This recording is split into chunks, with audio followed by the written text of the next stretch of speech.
Hi everybody, welcome back to the channel again. There's another maneuver we're going to discuss today is picking up a mooring buoy.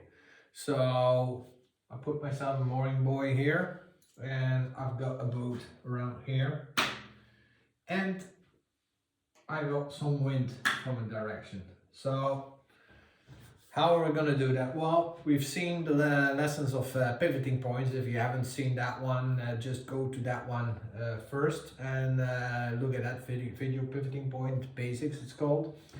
So I'm coming with my boat here from a direction, and let's say I slowly park my boat in between the wind and my mooring buoy. So if you do it that way, it's going to be very easy, because with pivoting points we've known that the boat's going to go sideways with the wind up and it's going to slide straight into my mooring buoy.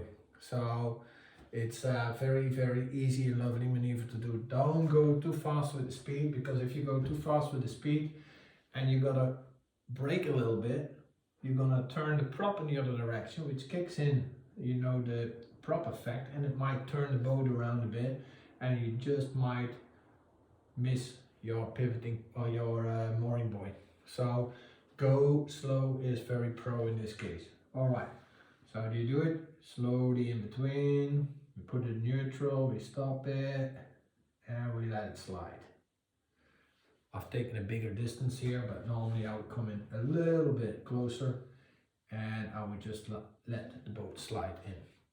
All right, that's coming at a 90-degree angle with the wind. Now, what do I do when I go straight into the wind? If I come in straight into the wind and I would stop here, you know, from pivoting points, my boat's gonna turn this way or it's gonna turn the other way. So if I want to make myself a little bit easier, I go a little bit off center, up, slowly here. First steer, then gear. We got the word again, up. Put my steering in the middle and I slowly brake down. If I slowly brake down, up, the wind is gonna pull my nose into the buoy. Now you would say, oh, Christoph, I am driving a bigger boat here, you know, and I might slide over that buoy. That's possible.